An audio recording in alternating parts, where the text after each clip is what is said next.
Good morning, everyone. We are a group of friends. We're all American living in London, and we really enjoy getting together and sharing perspectives and learning from each other. So we've decided to record some of these conversations and bring you guys in. So today we're going to talk about wellness.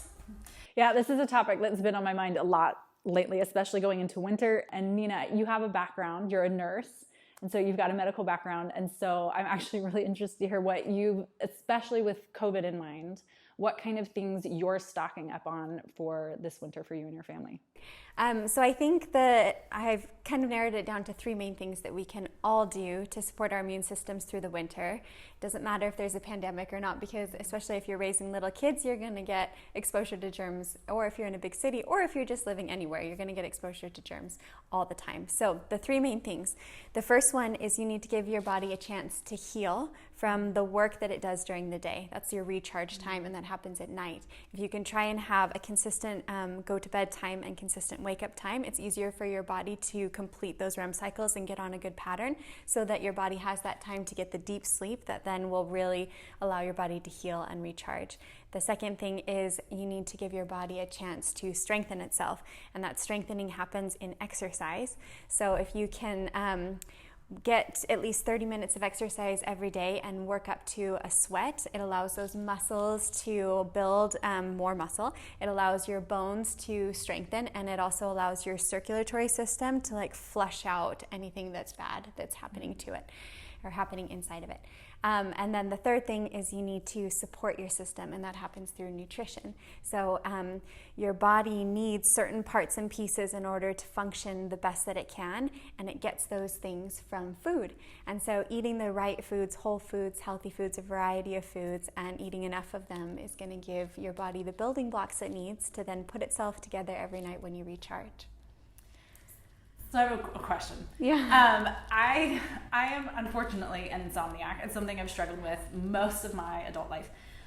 So sleep is actually really hard, even though it's a basic need. It's really difficult for me to be really regular. Do either of you know, is it the number of hours, or when I've worked with sleep therapists, the idea is being really consistent about a wake up time, for example, that's the most important part, or as a kid, the hours before midnight are what matter. And what have you found to help with that? Because it sounds like it should be really simple, but it's actually really hard for me to get a full night's restful sleep. Yeah, I'm right there with you. In the 5 years that I've had kids, I have not established a good bedtime wake-up routine. It's always on the list of ideals that I'm reaching towards, but I never master it.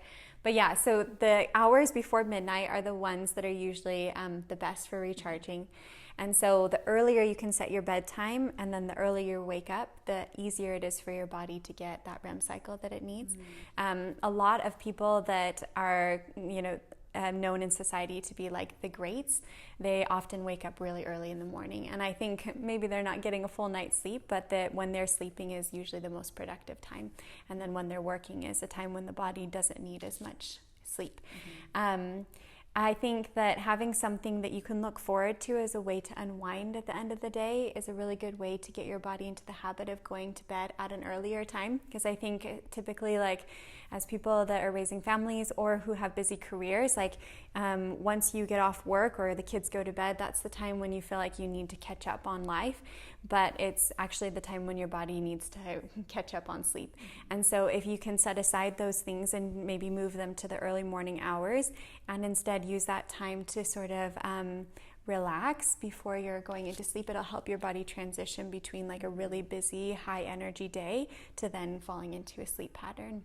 And then also I was going to mention, in addition to kind of sleep to give us energy, the energy that we need, I had a really interesting experience where my mom she's like a vitamin advocate. My whole life, she's always put vitamins by my breakfast plate and tried to get me to take them.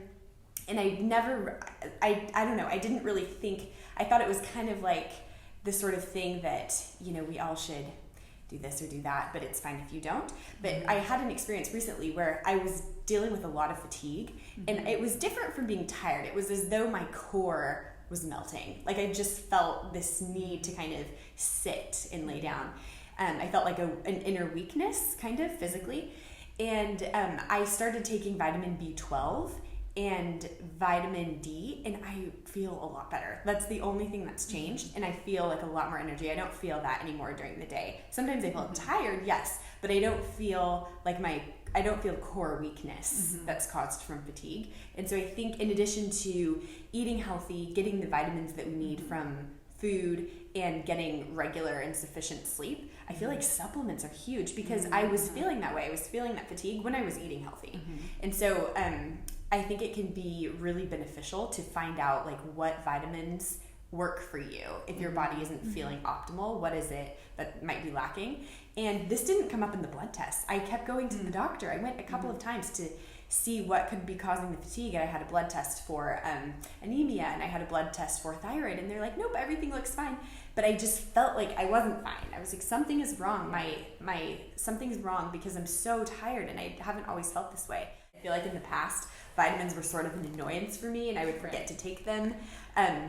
And anyway, now I want to take them because it makes such a difference. Do you have, I know that there's like a difference between taking vitamin B methylated and unmethylated. Did you learn when you started taking it what the benefits are? I'm glad that you asked that. Yes, I did.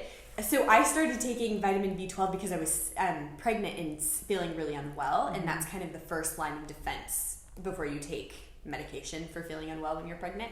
So I took it for that. That's kind of how I discovered that it helped me not feel sick actually when I was pregnant, but then also helped give me energy. And there is a difference. I was taking non-methylated, and it did not have the same effect as methylated B12. I think there's something in the methylated B12 that makes it easier for your body to process. Chewable also. My vitamin B and vitamin D are chewable. Apparently, I'm told that helps your body absorb the vitamins better if it's chewable. And I also take 5,000 milligrams, which is a lot of the B12. It's like the most that you can take. Yeah. But that really does it for me. I think often you'll find 1,000 milligram tablets, but the ones I have are 5,000 methylated chewable B12. And it's really been life-changing. Yeah. I'm curious, though, to hear what else you guys do. I was a teacher for a number of years, and I just felt like every winter I would get slammed. I was kind of the canary of the school. And so I was the first one to get sick and then the last one to get better. And it just, every year, I felt like I wasn't building up my immune system. And so I was trying to find ways to just help not get so sick so often. And so I'd heard about bone broth, and it's super nutritious. It has a lot of protein. And it's the real bone broth. So the one where you've got the bone marrow, it's been stewing for 24 hours. So yeah, I found some brands. You can make it. My sister makes her own bone broth. I do not, because it takes about 24 hours. So I do store bought. But it was great. And I would have a cup every morning. And I found that I would replace a lot of sugary drinks. I would make sure I would have my cup of bone broth at breakfast, and often enough at lunch during the winter. And it made a huge, huge difference for me. So it was one of those things where a headache started to go away, probably because I was replacing some unhealthy food choices with this. And the experiment sort of for me was I went back to school for a little while. I was taking classes, and it was in the middle of winter, and everyone got hit with the flu, and I actually didn't get sick at all. So it sounds silly and it's anecdotal, and I know it's not an experiment, but for me, it was this proof that this is just improving nutrition and putting in really healthy things really made a huge difference. I'm always trying to find ways to sneak it in.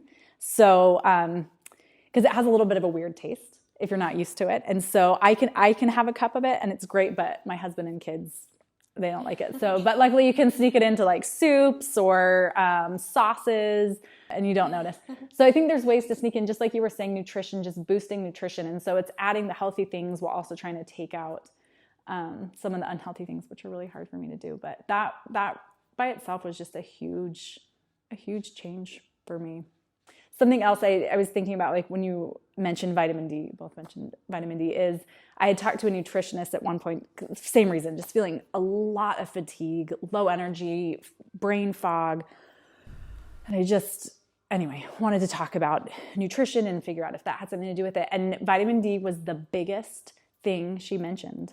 And that most everyone is deficient in it now, in part because we live indoors so much, so often. And so she basically told me, she's like, unless you're outside naked for 1 to 3 hours a day, which I would love to do. I know, hard to do in the middle of London. Then you should be supplementing that. So I'm also curious, what do you guys give your kids? Something that does work really well that they love, that was recommended to me by my friend Mika, who is here in London for a while. She has a spray. And I was having a really hard time early in my pregnancy taking pills. And so the spray, you can just spray on the inside of your cheek. It's called Better You. And they make them for kids as well. So they just, like kids, when I say vitamins, they're like trained. They open your mouth and I can just do a quick spray. Exactly. And it's great. So even my 2-year-old who fights vitamins and most food right now loves it. It's really quick and easy. So for kids, that's been the greatest. It's so fast. Okay. So that's cut out the battles. I was thinking with vitamin D that it's really important to take vitamin D this winter because a lot of the peer-reviewed studies that have come out about COVID have stated that vitamin D is very helpful in preventing COVID contraction and also in making you have less severe disease if you do get COVID. You have a lower rate of hospitalization and just lower rates of contracting symptoms with the virus if you do test positive for it. So it's a tragedy, I think, that our routine blood work in many first world countries doesn't include a vitamin panel. You have to pay quite a bit extra in order to get those vitamins tested, and most people are vitamin D deficient, as well as like with vitamin B and vitamin C. But yeah, taking that vitamin D, there's probably no one that doesn't need a little bit extra, and it will really help with dealing with the COVID circumstances of this winter. And I love, they have like drops that you can give. They're specifically made for babies, where you can just put like a drop on a bottle, and that way your baby is getting enough vitamin D if you're not supplementing with formula. But I love using it for my kids now as they're older, even for myself, because what I'll do is I'll just put the drop onto the vitamin that we're taking, because we take gummy vitamins. So I put a little drop on there, and then we're getting an added dose of vitamin D, and it's easy. It's not something new, and it doesn't like hurt your stomach because it's in that liquid form. It's similar to the spray. Since we're talking about this, I realized I forgot about this. I know there's some vitamins that you shouldn't take with other foods. Yeah. So like, what is it that you shouldn't take with milk? So vitamin C. And then with iron, you always want to have vitamin C because that helps your body absorb iron. The bioavailability is still really good when you're taking a multivitamin, even if you're having calcium at the same time or vitamin C at the same time as you're taking it.